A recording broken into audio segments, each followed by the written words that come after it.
Good afternoon, everybody. Welcome to AFSA's Inside Diplomacy. We have a really great and thought-provoking program prepared for you today. But before we get into it, I would like to take just a few moments to go over some housekeeping issues. For those of you who are not familiar with our format, we have about 35 minutes of discussion, and then we'll turn it over to about 15-ish minutes of Q&A from the audience. So please enter your questions into the Q&A chat box that you'll see on your screen. You can enter it as early as you'd like, and of course, throughout the length of the discussion. Once the time comes, I will then read those questions aloud to our panelists. I would also like to let you know that this event is being recorded, and we will post the recording on our website and our YouTube channel, and we will also send it to everybody who registered. And we'll do that in about 3 days. And so finally, without further ado, I would like to welcome our host, AFSA President, Ambassador Eric Rubin, to start us off for this program. Thank you. Good afternoon, everybody, and thank you for joining us. And let me start out by thanking Nadia and the entire team for putting this together and making it possible. And let me thank you all for choosing to be part of this discussion, which I hope will lead to further discussions about a very important set of topics. Let me say that obviously this has been a tumultuous time for everyone in the Foreign Service family, active duty, retired, friends and family, and certainly since the events of August stretching into September in Kabul and the rest of Afghanistan and everything else that's going on around the world, I think it's very important for us to step back as professionals in the field and talk a little bit about where things are going, what lessons we've learned from the past 20 years, and what we need to draw from those lessons going forward. So there is some looking back involved in this, and I think it's very important that we do that and acknowledge what went wrong, what went right, what was unexpected. But I think the most important piece of that is what we can learn from it and how maybe we can put that together as a set of ideas and principles going forward. In many respects, I think this is a turning point for our country and its foreign policy, and therefore for the Foreign Service. There are decisions and there are, I would say, really important considerations about our role in the world that in some ways have not been really discussed or addressed adequately since the end of the Cold War. Some have said that the Cold War did not really end 30 years ago. It's effectively ending now. And I think in terms of a real shift in our global role and a need to redefine it, one of the problems I think in the past 30 years that has been punctuated by so many dramatic developments, 9/11 I think being the most dramatic, is the effect that had on our ability to chart a course going forward. So this is part of our series on Inside Diplomacy, which we developed to tackle foreign policy issues as they relate to the Foreign Service. And it's open to the public because we think it's really important to get input from outside the Foreign Service family as well. First and foremost, I think we want to reflect on the 20th anniversary of 9/11, what happened, how that affected us, and what we need to maybe change 20 years later from some of the things that happened to our foreign policy, our foreign service, to our country in the wake of those events.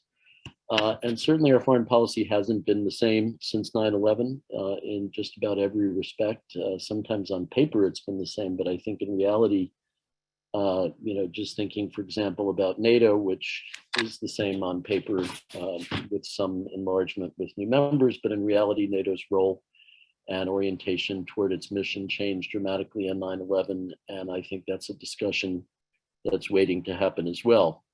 I think the role of counterterrorism in our foreign policy, which certainly had been there before 9/11, grew enormously. The amount of resources devoted to that and the amount of resources taken from other priorities and other functions is something I think those of us who were here 20 years ago in this business know all too well.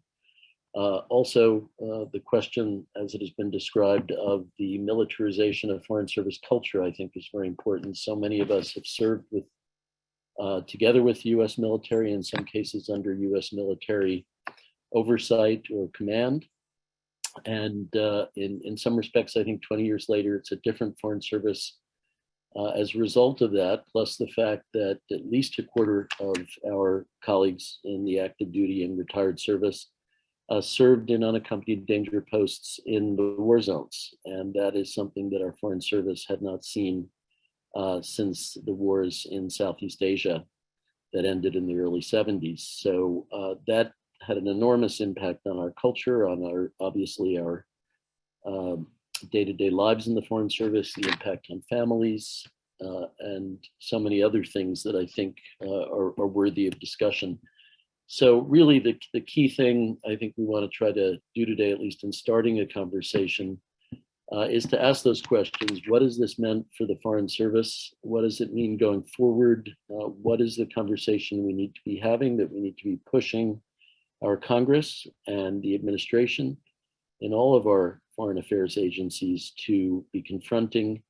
How do we get a focus on long-term strategic orientation when there's a crisis every minute and seemingly no time to think big and to think ahead? That's a problem that is always there. Right now, it feels like it's even more present than in recent times. And I think that's something we have to help confront as well. And then what kind of foreign service do we want to see? What role can it play in informing our foreign policy and assisting our elected policymakers? And what should life and career be like in the foreign service going forward with the end of our large missions in Afghanistan and Iraq, the actual end of our mission in Afghanistan, I hope just temporarily for now. But it's a different foreign service. One of the things that AFSA has been pushing for is to get some of the resources we lost in the past 20 years back, to restaff our missions and to pursue our priorities overseas. We are at the lowest level of overseas staffing in modern times, the highest percentage of the foreign service serving domestically. And as some of you have heard me say before, we are now number 2 in terms of our diplomatic and foreign assistance presence in the world. And China is number 1 in terms of the number of embassies and consulates, the number of diplomats serving overseas, the number of foreign assistance officers serving overseas. That has real consequences, and I think that's part of this picture. Not that we're number 1 is the key point or something that we need to pursue as a slogan, but rather if we have serious objectives to pursue, we need to have the resources and people to do it. So that's been a big part of our push, and I think that should inform our discussion today as well. We're very lucky today to have 2 very distinguished guests with rich and deep experience in the Foreign Service, and we're very, very grateful to them for joining us. We have with us Ambassador Anne Patterson and Ambassador Ronald Newman. And for many of you, I think they need no introduction, but I'll introduce them anyway. Ambassador Patterson was Assistant Secretary for Near Eastern Affairs at the Department of State and served 4 times as a US Ambassador in Egypt, Pakistan, Colombia, and El Salvador. Ambassador Newman is the President of the American Academy of Diplomacy, and he is formerly Deputy Assistant Secretary of State and served 3 times as a US Ambassador in Algeria, Bahrain, and finally to Afghanistan, where his father also served as ambassador. So he brings rich experience across the board, but on the most recent developments as well. And what I'd like to do is start out with posing some broad questions to our 2 guests to get the discussion started. And then, as Nadia said, we'll move on to questions from our audience via chat. But I think to frame the discussion, I'd like to start out with a question for Ambassador Newman. And that gets to what we've already started discussing, which is what happened to our foreign policy after 9/11, what has the impact of 9/11 been on the foreign policy of the United States, but also on the US Foreign Service as an institution and on its people? Did we pay a price as the Foreign Service for this new set of priorities and new orientation in our foreign policy? And I hope that can lead to further discussion on how those events changed our policy and our foreign service in so many ways. But if we could start out with that, and Ambassador Newman, over to you. Well, thank you, Eric. That's a rich menu that should keep us here well into breakfast tomorrow. Certainly, our foreign policy has evolved in a variety of ways. You know, Bush administration, the second Bush administration, came into power not wanting to have anything to do with nation building, a variety of other things, found its foreign policy completely reversed by turned topsy-turvy by 9/11.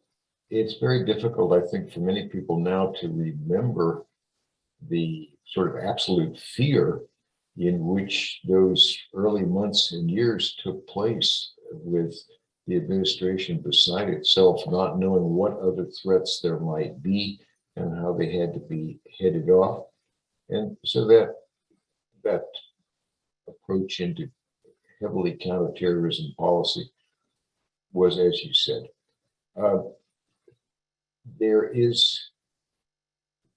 this has coexisted with the development of a world that is much more multipolar, in which we remain important but not dominant.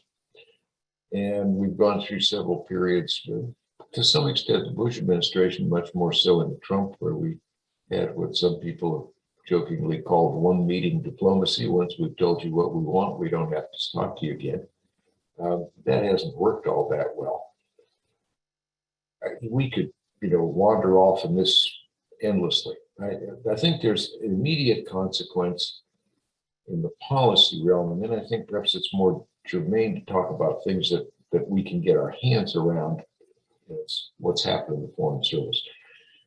The biggest policy question that I think people are wrestling with now is an effect of this continuation from Trump to Biden of a sense that we're not listening to our allies. Now, we might be right and they might be wrong, but with Trump, we just didn't listen to him. With President Biden, we made a big deal of talking to them about Afghanistan, and then ignored what they said. And I think because this has come as sort of a shock to our European colleagues, particularly, who were looking at this as a sort of, oh, thank God, we're back to the America we knew. Now there's a question of whether this is a continuing thrust of American policy over the years. It may be. It may be also kind of an own goal. This is going to take some years to analytically decide, but it's leaving a lot of people nervous about how much to depend on the United States. On the other hand, there's nobody to take our place in a great many issues. So that kind of brings us to where we are as a foreign service. We have served a great deal. We are no better understood by the American public, I think, than we were before, except for brief moments like the evacuation from Kabul or the response to Ebola, where all of a sudden people said, oh, we've got a foreign service out there and it's really tremendous and it does wonderful things. And then they pretty much forget. They see the military. This is a problem, and it's not going to go away. I don't want to be negative here, because I think we've lived with this for years, and we can do so. But I'm reminded of a speech George Kennan gave in 1961. It was reprinted recently by AFSA, the Foreign Service Journal, in which Kennan said, among other things, that diplomacy is going to require serving people who don't know they want to be served, who don't know they need to be served, who doubt that they want to be served, and who won't appreciate being served. That's kind of a staple of America life. And I think people are going to to have to sort of deal with that. But I don't think we should be hugely depressed. I mean, after all, we have, just to sort of say, things have been worse. There is nothing, even in the Trump administration, that was equivalent to going through the McCarthy years in people being thrown out of the service. We lost a few people very tragically in Afghanistan and Iraq. We lost over, if you look at the wall of the state, it's something like 20 in Vietnam. So, first of all, enough doom and gloom. We've gotten through this. We can get through this again. I think what we have now is the need to do a couple of things. One is we need to read that. I say we as though I were still in. Remember, I'm the old generation, I'm retired, but sort of retired, got to the academy for a day job. But the Foreign Service needs to rededicate itself to excellence. There are things it can do. State Department as a whole needs to become much more flexible. One of the reasons for the loss of American influence, not American, State Department influence in the policy process, is a perception with some justification that state just can't get its act together to lead. And that's not going to be fixed by a national security memorandum or a presidential decree. That's going to require two things: the secretaries who are incredibly close to the president, which is true of some of our most effective people like Jim Baker, George Shultz, and an institution in the department capable of bringing itself to decision with relative alacrity. Some of that is going to require changes from the top. I personally favor delayering. I'd like to get rid of about somewhere between 30 and 50% of the deputy assistant secretaries in the department, cut out the special envoys, and generally get back to the people who actually do the work. May not happen, but this is going to take everybody thinking about, how do I use my time? How do I become effective? Just simply the State Department reflex of picking up a paper with one hand to clear it a pencil or your keyboard with the other, and the sure and certain conviction that you're going to edit it, is a huge waste of everybody's time more often than not. So this problem of how do we become effective is one that the department needs to address, and individual officers, and bureaus and offices need to address.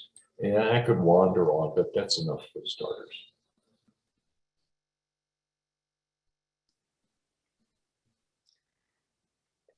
Great. Thank you so much, Ambassador Newman. Lot to think about there, and I hope we'll get some questions in the chat. Moving on, if we could turn to Ambassador Patterson and talk a little more globally about how the world has changed since 9/11. And as Ambassador Newman referred to, we find ourselves no longer necessarily the automatic leader at the head of the global table. We still lead. We still are, in many respects, the world's most powerful country, but it's no longer an automatic role that we can play, and that we don't have to fight for or earn or justify or fund or provide sufficient resources for. And I'd be glad to expand on that as well a little later on. Some people have talked about the whole question of American exceptionalism, and in some ways, 9/11 was, I think, driven by a number of aspects that are in that category. But in terms of all these factors, what does it mean for our foreign policy, and trying to chart a course going forward, especially for those who were not in the Foreign Service at the time of 9/11? We have members of the Foreign Service who were young children at the time of 9/11 and are now our colleagues in the service. They've grown up in a very different world, and with the US playing a very different role. So with that as backdrop, welcome your thoughts on going forward. How does this feed into the question of America's role, the Foreign Service's role in helping inform and guide our foreign policy and advise our policymakers. And anything else you'd like to add? Yes, Eric, I think that's right. I mean, as our colleague Jim Dobbins said a few years ago, for most of our career, the American was the most important person in the room, and the American's still going to be pretty important in most rooms going forward. But that has been a really significant change. And after 9/11, I think I would call them opportunity costs. We were all very excited about immigration reform in Latin America, and we missed the role of China, all these things we didn't do. I still would like to stress that one thing that did happen was to keep the US safe from another attack.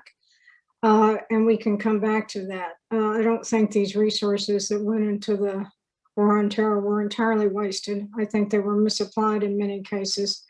But it had a lot of structural impact on the Foreign Service. First, it absorbed the personnel increases that Secretary Powell and Deputy Secretary Armitage had gotten from the Congress at some considerable cost. So that was the first cost. The second cost, I think, was we further distorted the personnel system and the Foreign Service with one-year tours, mandatory tours in war zones. We put people overseas who didn't know the environment, who didn't speak the language, who weren't there really to establish relationships. If you go back and read, and it actually makes fascinating reading, the reports of the Special Inspector General for Afghanistan, you'll see that a lot of problems with implementation, which Ambassador Newman has written about in his article, were the problems of extremely rapid turnover, and not just with state, but also CIA and DOD and USAID. It had workload implications. People that were there longer or did more of the work. People thought they were going to be rewarded with better posts, and then they weren't. So we didn't, generally speaking, throughout the war on terror, have the right people in the right posts for long enough. And then I think sort of the icing on the cake was Benghazi. Now, not that risk aversion is a new issue in the Foreign Service. It's certainly been an issue since the Inman report and the attacks in Beirut in 1985, but it made it so much worse because of the political implications. So we were afraid to talk to people in places that were dangerous. We lost track of important trends. We couldn't get outside our fortress embassies. And as you know, now the Chinese have more missions overseas than we do. And I suspect they're not subject to these types of security restrictions. I think fortunately the risk problem is now being recognized. There are a number of initiatives underway, like getting rid of the Accountability Review Board. But still, I think the good news is that with a very unfortunate spillover and effect on Benghazi, that there is perhaps a once-in-a-lifetime opportunity to focus on structural reform of the Foreign Service to prepare us to go forward for the foreseeable future. There were a lot of good reports done before the Biden administration came in, a lot of very factual and practical that laid out steps that could actually be taken to reinvigorate the Foreign Service. And I think we may have an opportunity to do that now because of unfortunate circumstances that we haven't had in a long time.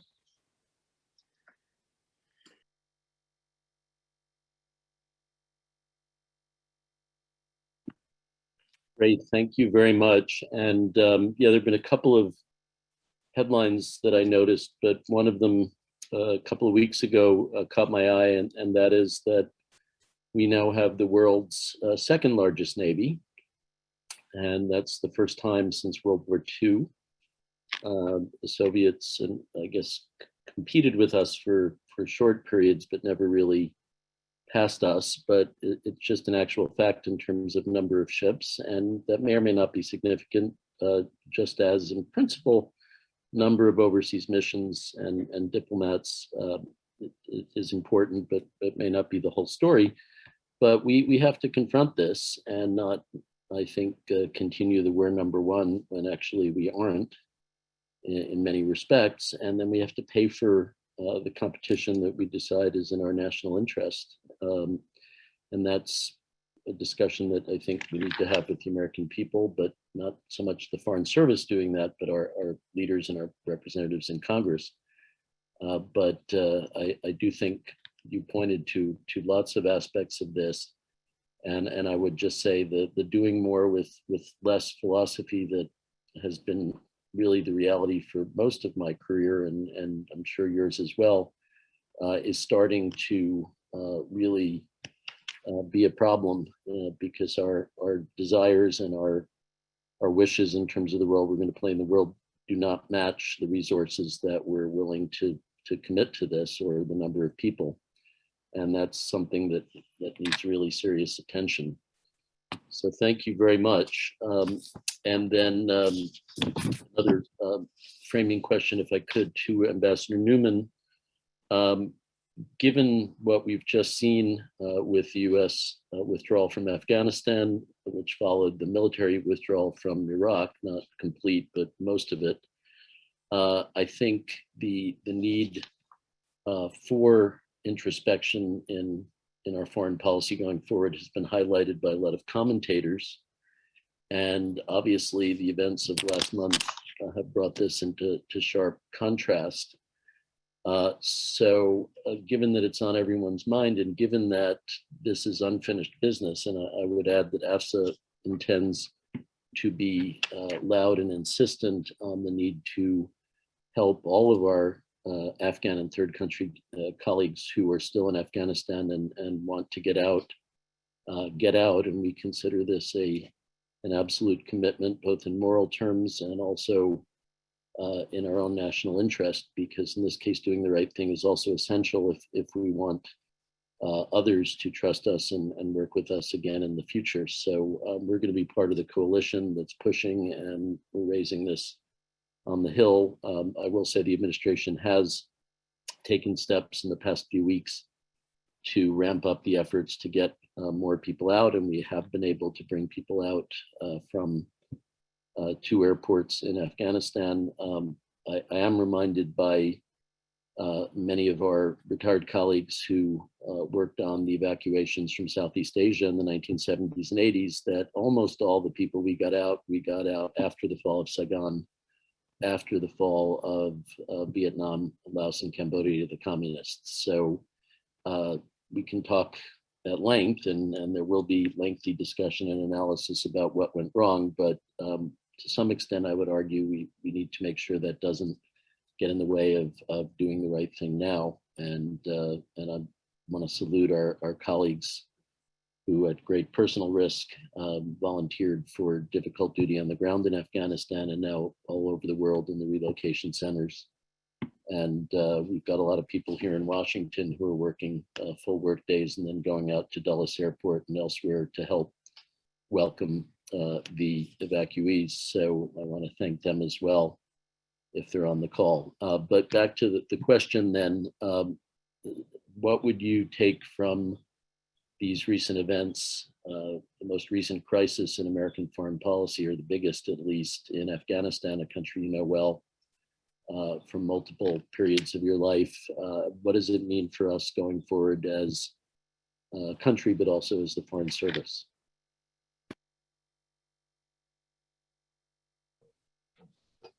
Eric, it's a good question, and I may not be the best one to ask. I may be too close to the issue. But I do think we have some real lessons. We need to study Afghanistan and Iraq and what happened. I am afraid that we are reducing 20 years of effort to a few bumper sticker phrases. And, don't do nation building, or don't do democracy, or don't build an army like ours, although we have no earthly idea how to build a different army. These distort the experience, and I'm not saying they're necessarily completely wrong, but they simplify things to the point that it is very difficult to learn anything. The issue of democracy, I think, is a fascinating one, because there's a lot to be learned about what we've done wrong in Iraq and Afghanistan. Some of that goes to these sort of big nation building issues, but a lot of it are issues which will continue we're going to be involved in democracy promotion, for better or worse. And, you know, one of the lessons, Anne and I were talking about this the other day, it is the fundamental mistake of starting elections too soon at too high a level. And yet that is quintessentially American. And that's going to take a serious discussion. It's not easily going to be accepted that one shouldn't have an election right away or shouldn't go to a national level. So there's real room for study. And I would urge people to dig into this.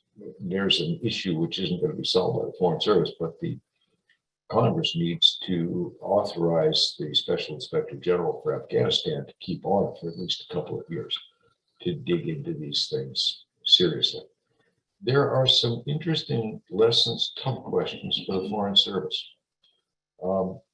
I think Anne and I are probably of the same view that the one-year tour is a mistake for the conduct of policy, that one does not learn enough, that one has too short a period of being effective. But that poses some huge issues for the Foreign Service, big issues for families.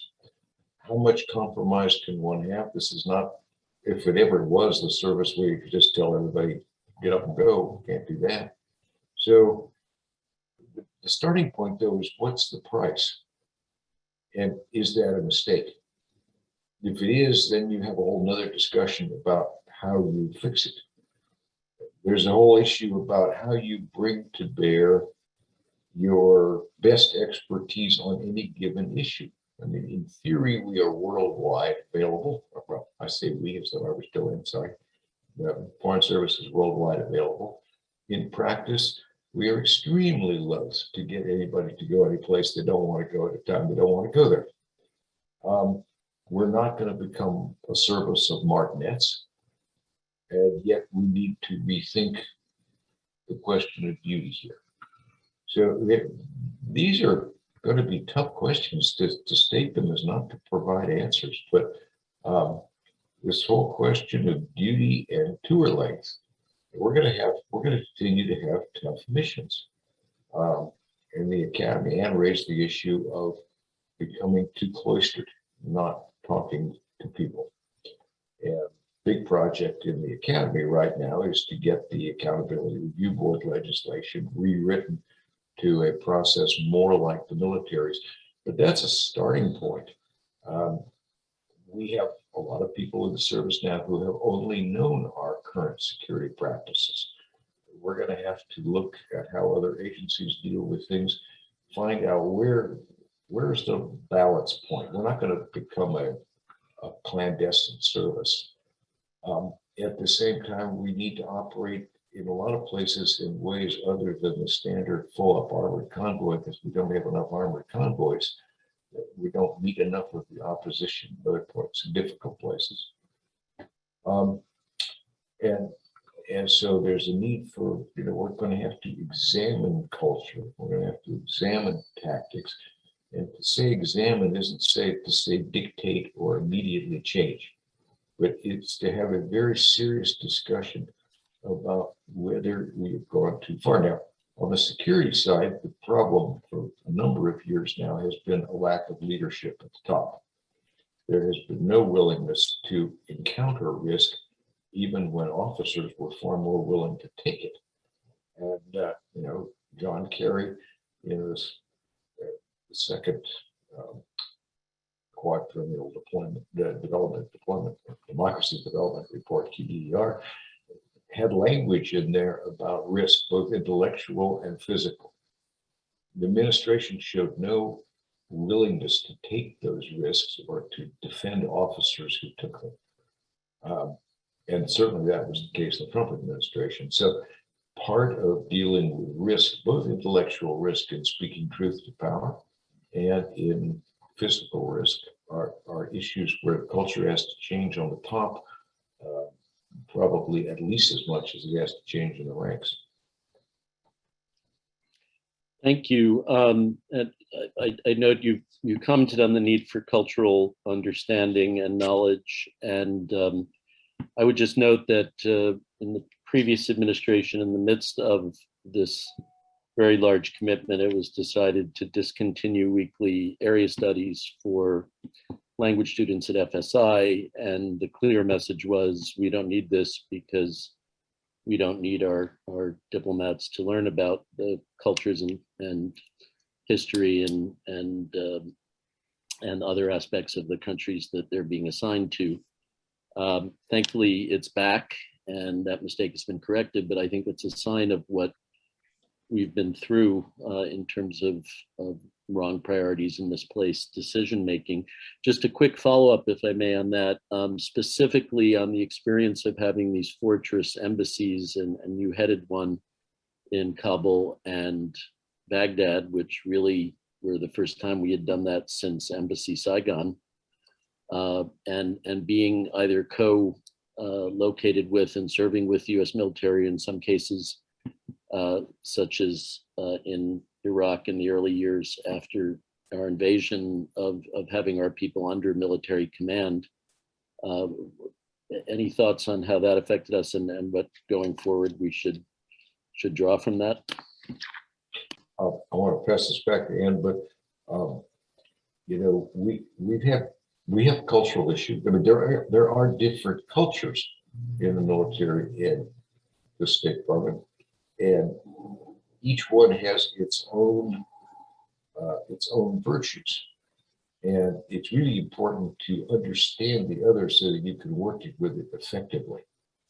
I've seen it work very well. I've seen it work very badly. We have a policy issue of putting people in charge. We don't have a way of putting people in charge of the other side. We can put civilians into a military command. They don't absolutely have to take military orders. And we have no way of putting civilians in, you know, whether it's deputy, we call them a deputy commandant and some command, unified commands, but they can't actually command military people.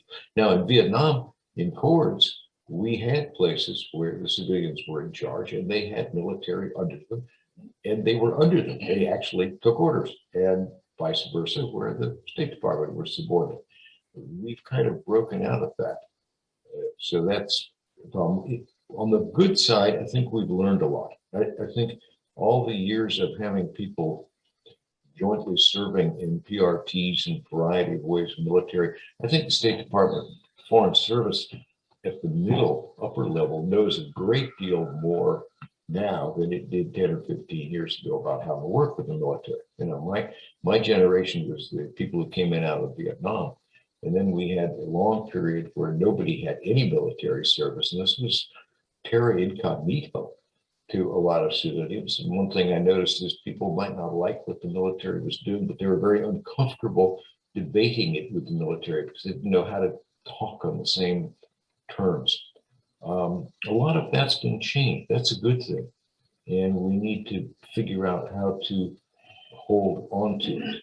You know, I'll quit there. Thanks. Ambassador Patterson, did you have any thoughts on that? Well, I wanted to say it's important not to take the wrong lessons from Afghanistan. And here's one, that nation building is a failure. First of all, it's not always a failure. And secondly, we're going to have to do more of it. So we might as well learn to do it better. And this comes into a question of new skills for the Foreign Service, climate change, cyber, all the ones we've talked about. But here I'd add stabilization, which has been an ad hoc effort of the Foreign Service for decades. It's never been adequately institutionalized. I would have given my right arm, for instance, for an expert on disarmament that you could go to, or an expert on all the UN programs you could access without having to hunt all over the building. I hear it's gotten better, but it's a skill that's desperately needed. I mean, what if North Korea popped tomorrow? That's not a nation building exercise that we could duck. So we need to prepare ourselves for what we know are the challenges of the future as well. And I would add to this more emphasis on multilateralism, which we all know now took a really severe hit during the Trump administration. But when you have these experts, of course, then if you have the expert on disarmament, you need to deploy him or her to a place where they're insurgents to disarm, which is by definition a dangerous issue. So I think we need also to focus on our culture, but also our skill development going forward. That's very important. Thanks. Yes, and on training, actually, we had a conversation with the FSI leadership today about moving forward, especially if we get the resources that the administration has asked for and Congress seems inclined to give us, how we need to address this on the training and professional education side, where some of the great ideas of 20 years ago with Secretary Powell's vision of a real training float in military terms and training as part of the career at all levels have really fallen by the wayside. You know, Eric, when you get to that's a wonderful example of a two-sided issue, because if FSI gets better about offering professional education, Foreign Service is going to have to get better about taking it. The promotion system is going to have to understand that it has a value, because if people are correct in the analysis that going to training is not promotion enhancing, they won't go. So, there's work for the system and there's work for the culture, as well as work for FSI to bring that about. And on that front, we are hoping for the announcement of a new FSI director soon, and we are pushing for all the vacant leadership positions to be filled, and not just the ones that are stuck in the Senate awaiting confirmation and being slowed down or stopped with the holds, but also the jobs that don't require Senate confirmation. We really need to get leadership in place, and time's a wasting.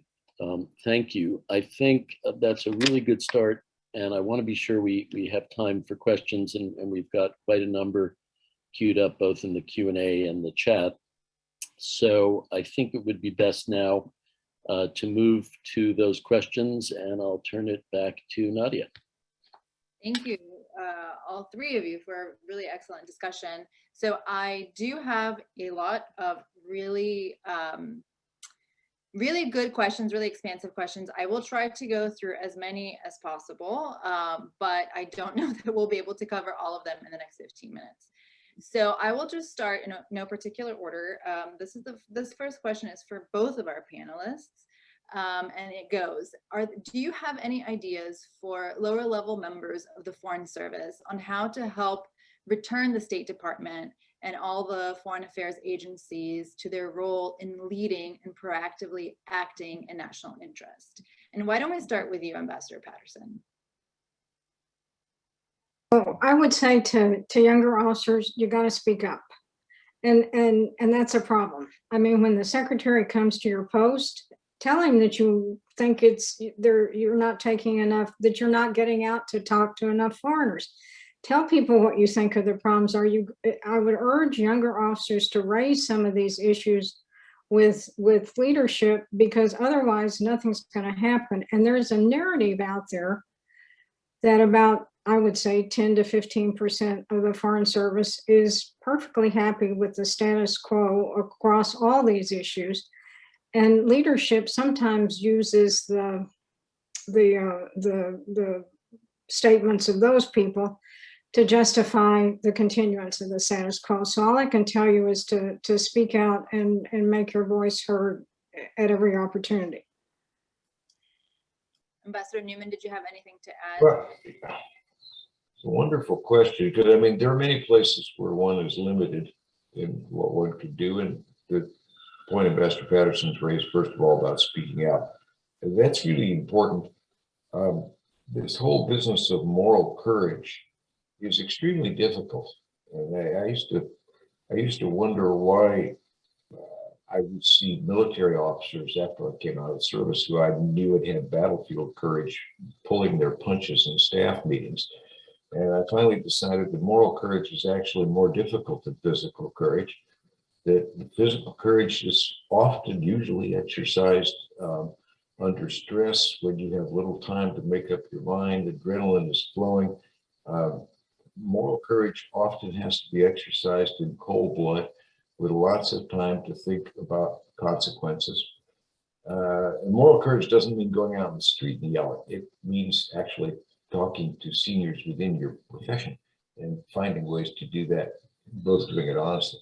There's a wonderful lesson that former Secretary of Defense Gates gave at Annapolis some years ago. And one point he made was that you have to develop this trait as a young officer. You can't pull your punches until you're a senior officer and then expect to discover courage.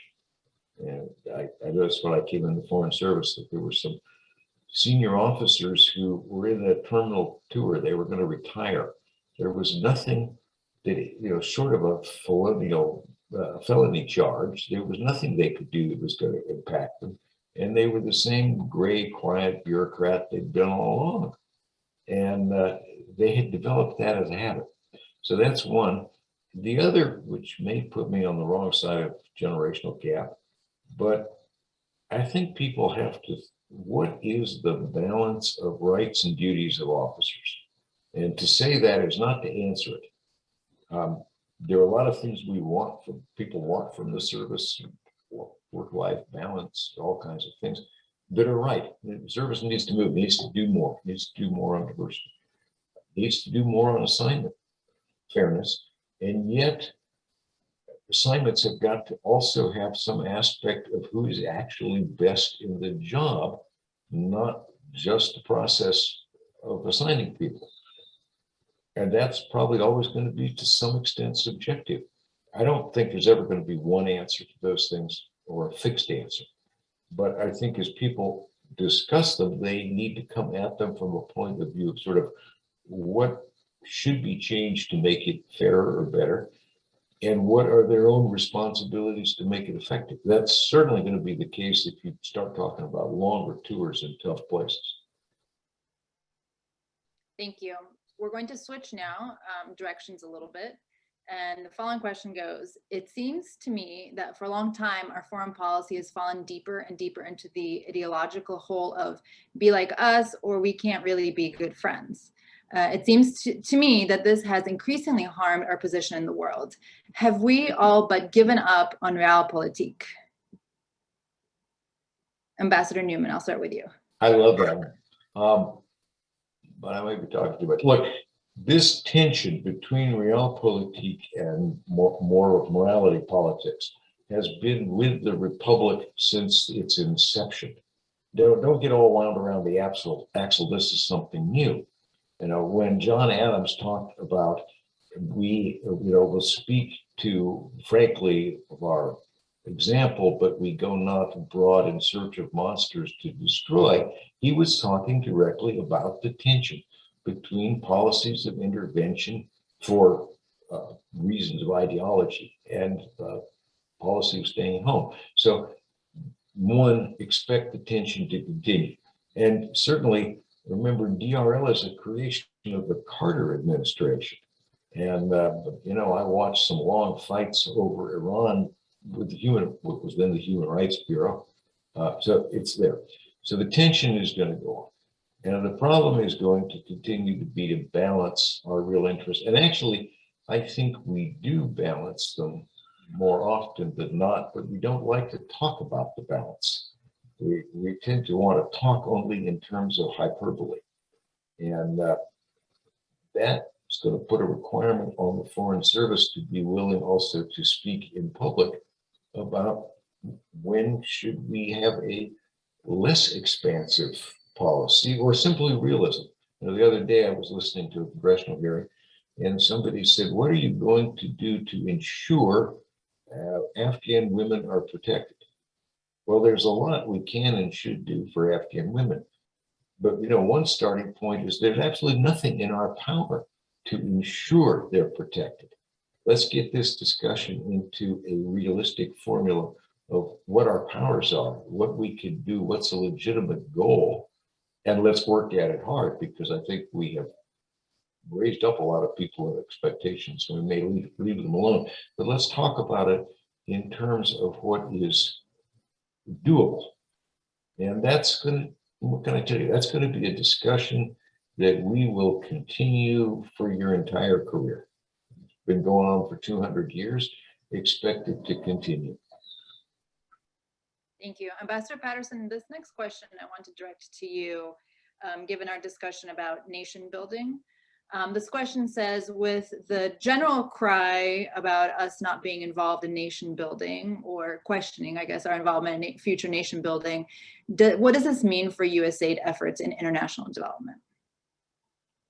Well, I would be the first to say that some of the real experts, most of whom are retired now, were AID officers, many of whom were from a Vietnam generation, who were actually real experts in stabilization, but the process has moved on. So what it means is we need a much better integrated policy on stabilization. And that's another thing that comes across when you study the Afghanistan case, and frankly, many others in the Middle East. These efforts become turf fights, and they become fights over funding more than anything else. And who's going to have the predominant role? That again, we've seen a very significant failure from that. And that, I think, shouldn't be too difficult to stop with department leadership telling people to cut it out. But we need some kind of integrated effort on stabilization that just doesn't exist. And obviously USAID is an absolutely integral part of that. Okay, our next question, and I might actually turn to Ambassador Rubin first on this one. The question is about sort of inside baseball. Our personnel system works against two things: encouraging FSOs to be willing to take risks, both in offering policy recommendations, but also in decision making, and diversity, so that we have people who can look at issues with different eyes instead of having a more traditional non-diverse eyes on these issues. What are some concrete ideas to change that? Ambassador Rubin, I'll start with you, but I'll open it to the other two panelists as well. Thank you. I think quickly, I wouldn't agree that those are at cross purposes at all. And I think there may be some overlap, but I think we certainly hear from our members often, and I have personal experience with this, as our panelists were discussing, a need to move beyond the risk aversion culture that most of our colleagues don't share.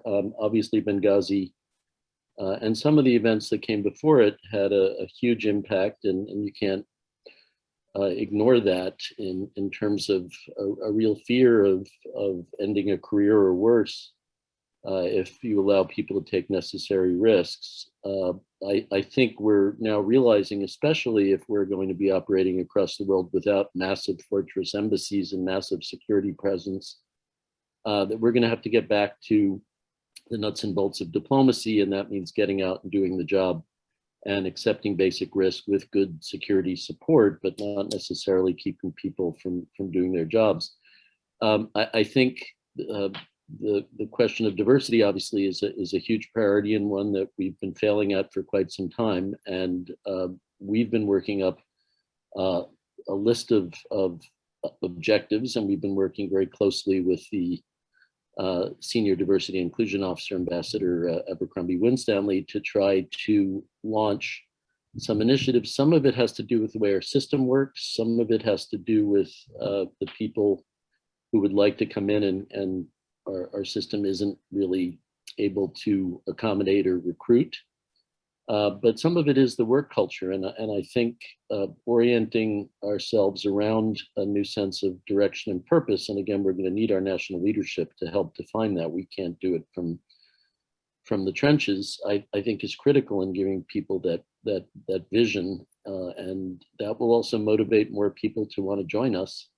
We're down 3/4 in our applications in 11 years to the State Department. And I think the other agencies in the Foreign Service are similar, and we're still getting great people, and we're still getting a lot more people than we need in terms of the competitiveness of the process. But when you go from 21,000 to 5,000 in 11 years, something not good is going on. So that relates to diversity. And I think there are people who see the Foreign Service as excessively bureaucratic and risk averse, and that keeps some people from joining because they don't think they can actually make a difference in those circumstances. But let me turn to our panelists for more thoughts.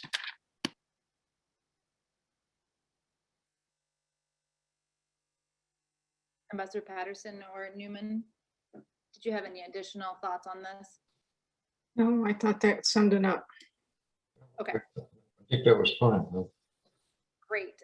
Moving on to another question.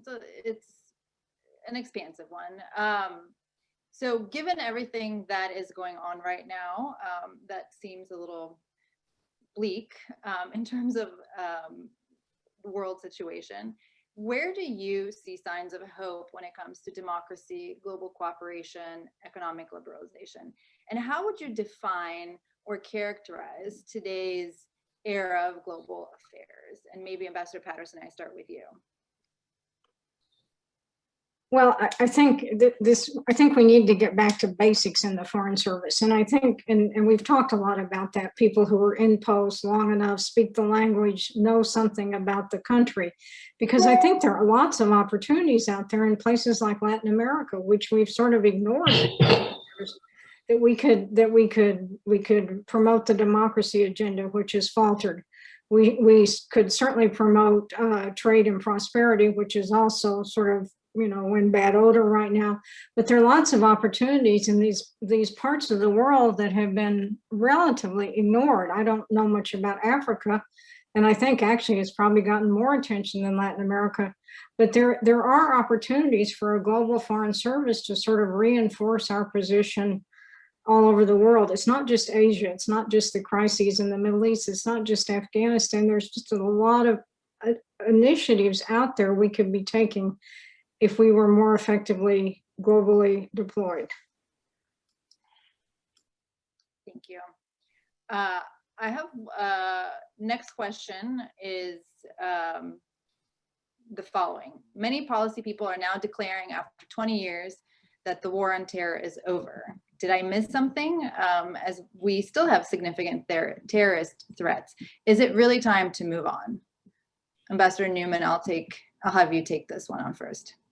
Well, yes and no. In one sense, the but the heavy concentration of resources in people has probably kept us from paying adequate attention to some other threats in the world. But the idea that, well, we're done with that one, we could go on, that would be kind of silly.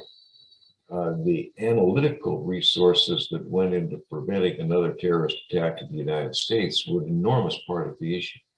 Some of the paramilitary stuff as well, but you know, most of the military stuff, some of which I think quite essential, but it's fundamentally based on a lot of expense and application of people and technology for intelligence. That is going to need to be maintained in many respects. Probably it may even need to grow in some respects, because, you know, a threat that was Afghanistan specific, Al-Qaeda, has metastasized in a variety of ways. It may not be as big from Afghanistan, but it's more scattered and more jihadi groups. That doesn't mean you need, you know, I don't know. What it means is you're going to have to continue an ability to look at these things, to act on them, and a decision-making ability to make decisions about them, even as you turn your attention to other things. So if you said, is it over? No, it's not over. Should you devote more resources to some other things? Yes, but maybe those have to come from additional resources instead of our forever taking things away from yesterday's priority before we've done anything about it to move to another one. Just keeps, you know, that it's sort of like the story of the boy with his fingers in the dike, and keep pulling them out of one hole and putting them in another, and the water keeps gushing. So we're going to have to walk and chew gum here. So I want to say that one reason the war on terror didn't end is because there were always threats out there, and these threats were serious. This is not a product of some fever, you know, somebody's fevered imagination. There were people that were going to blow up subways, that were going to blow up Times Square, that mostly were going to blow up our allies because we had hardened our defenses sufficiently. So the psychological impact on our leadership was, my God, look what happened. But it was also, my God, what else is out there that we don't know about? And that kept this going. Now, I think my view is like Ambassador Newman's. I think we've hardened our defenses enormously, and the coordination of intelligence and law enforcement is just vastly better than it used to be. But yes, no, it's not over, and I would worry I think there's still a pretty significant threat against our allies in Europe and against the countries in which these terrorists are located. That's going to be the first target. Thank you. Unfortunately, we've passed the 1 hour mark, and we will have to wrap up here. I am so sorry to those great questions you submitted, but that we won't be able to get through. I will now turn it back to Ambassador Rubin for a few closing remarks. Thank you very much. This is just the beginning of a discussion on some really important issues, and I'd encourage all of our audience and certainly all of our members, both active duty and retired, to contribute to the discussion. We're always looking for contributions of articles and opinion pieces for the Foreign Service Journal. And we've been in a dialogue with the new leadership of the Policy Planning Office at State, SP, on relaunching and reinvigorating the dissent channel and getting the message out that dissent is and advocacy within the Foreign Service, within the concept of constructive and internal debate and dissent is not just critical in terms of allowing people to say their piece and blow off steam, but it's critical to coming up with good policy and meeting the challenges our country faces. And we're hoping that we're going to see that in the next month or two, because the dissent channel has declined and has had fewer contributions and is not really seen as a viable option for people. Also on relaunching the Secretary's Open Forum, which some of you may recall, which had a speaker program bringing in outside speakers and also had a classified journal of opinion that everyone in the Foreign Service could contribute to. And we're looking at that to be relaunched along with an ideas channel, which would be constructive ideas for how we can do things differently and better in the Foreign Service. And I'm hoping that we'll see some action on that in the next month or two. And I'm hoping that this will make a difference, because we need to get the debate and discussion going and not just passively drift and accept the situation that we find our country and the Foreign Service in. I also wanted to just say, if there are other questions or if there are things that you would like to see AFSA do, we would encourage you to reach out to us at member@afsa.org and let us know. We can only address things that we know about, and we try to stay on top of everything, and we try to be proactive. We've been doing our best during COVID to use these online tools, but we're hoping to get back to more hybrid events with in-person components as soon as we can, looking at November 1st now as we hope the start date for both the government and for us. So this is just the beginning of this discussion. We're going to continue this series. I want to thank Ambassador Newman and Ambassador Patterson for their really thoughtful remarks and for their lifetime of service to our country in the Foreign Service and continuing service to all of us and to helping shape the debate on our country's future. So with that, thank you. Sorry, we have to end it, but we'll continue this. And to all of our AFSA members, thank you for your membership. It makes it possible for us to do what we're doing. And again, please let us know what else we can do. With that, thank you and have a great evening. I'll just take one more minute of everyone's time to, again, thank everybody who came today. Hope you enjoyed this event as much as I did and learned as much as I did, or at least have a lot of things to consider. I do want to let you know that if you haven't read the September issue of the Foreign Service Journal, which is focused on the 20th anniversary of 9/11, please do so now. We're dropping the link in the chat box. You will also be able to read Ambassador Newman's article that has been mentioned throughout this discussion in this issue. We also have an article by Ambassador Patterson, which she wrote 2 years ago, that we're dropping in the link on this topic. That would be really great for you as additional reading. And then finally, if you're not an AFSA member, but you like these types of events and you would like to keep getting information about more of these types of events, you can email us at events@afsa.org and we will add you to our list. Thank you all again and have a great rest of the day. Thank you. Thank you, everybody. Thanks. Thank you.